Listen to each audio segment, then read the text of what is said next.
জামাতে ইসলাম কিন্তু গণতান্ত্রিক দল নয়। আমরা ফ্যাসিস্ট আওয়ামী লীগ সরকারকে আন্দোলনের মাধ্যমে সরিয়ে দিই, কিন্তু আমাদের কাছে আবার একটা সামনে এসে দাঁড়িয়েছে আরেকটি শক্তি, যে শক্তিটা আমি সবসময় গণভিত্তিক একটা রাজনৈতিক দল, যারা বাংলাদেশের স্বাধীনতাতেই 1971 সালে বিশ্বাস করে না। এটা বাস্তব, এটা অস্বীকার করার কোনো উপায় নেই। কিন্তু সেই দলটি আজকে এমন ভাবে মানুষকে ভুল বুঝিয়ে, বিশেষ করে আমাদের ধর্মপ্রাণ মহিলাদেরকে ভুল বুঝিয়ে তারা কিন্তু ভোট ব্যাংকে হাত দিয়েছে।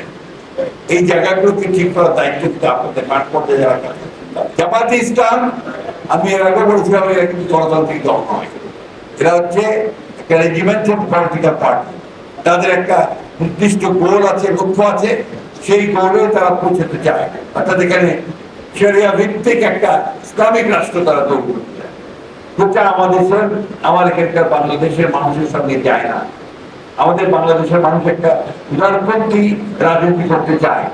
ধর্মে যারা বিশ্বাস করে, তারা ধর্মভীরু মানুষ, ধর্মান্ধ কেউ থাকে। এখানে যেমন মুসলমান আছে, তেমন হিন্দু আছে, বৌদ্ধ আছে, খ্রিস্টান আছে, সবাই মিলে একসাথে কাজ এখানে করতে চায়। তাই আজকে যে বিভিন্ন হবে ভিন্ন কথা বলে মানুষকে বিভ্রান্ত করার চেষ্টা করা হচ্ছে, সেই বিভ্রান্ত করতে না পারে তার জন্য মূল ভূমিকা কিন্তু আমাদের গ্রাসরুট পর্যায়ে নির্বাচন করতে হবে। খুব জোরে সোরে কথা বলছে, আন্দোলন করার চেষ্টা করছে যে জুলাই সনদটাকে আমরা মানি না, আমরা নাকি আপনার তাদের গণভোটের রায়কে বাদ দিয়েছি। আমি আপনাকে আমার কাছে বইতে নাই এখন, জুলাই সনদের প্রতিটি পাতায় যে কথাগুলো লেখা আছে, সেই কথাগুলো সে পরিষ্কার করে বলা আছে যে এটা এই কয়েকটি রাজনৈতিক দল মেনেছে, এই কয়েকটি রাজনৈতিক দল এটা মানে নাই, নোটিফিকেশন দিয়েছে। যারা নির্বাচনে জয়ী হবে সেই দলের ইশতেহার যে থাকবে, সেই ইশতেহারের ম্যান্ডেট অনুযায়ী সেটাই আপনার পালিত হবে। সব জায়গায় ম্যান্ডেট আমরা পেয়েছি, বিএনপি আমাদের ইশতেহারে আমরা যা বলেছি জনগণের সামনে, সেটাকেই আমরা পূরণ করতে চাই। প্রতিটি জায়গায়, প্রতি কথায় আমরা জুলাই সনদকে মেনে চলছি। জুলাই সনদের প্রত্যেকটি যে আপনার সাইন আপনার শব্দগুলো আছে, সে কথা অবশ্যই পূরণ করবো।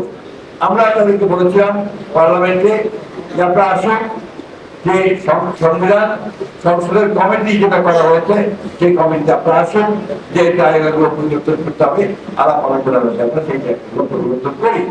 কিন্তু তারা সেখানে না গিয়ে রাস্তায় নেমেছেন, 11 দল নিয়ে রাস্তায় নেমেছেন। দুর্ভাগ্যক্রমে আজকাল 11 দলের তো জনগণের কোনো সমর্থন দিতে পারছি। আমি চট্টগ্রাম মিটিং দেখলাম, আপনার তারা কিন্তু বিভাগে মিটিং করেছে, ঢাকায় মিটিং করেছে, আমাদের ছোটখাটো মিটিং হচ্ছে অনেক বড়। অর্থাৎ জনগণের কোনো সমর্থন তাদের মধ্যে নেই।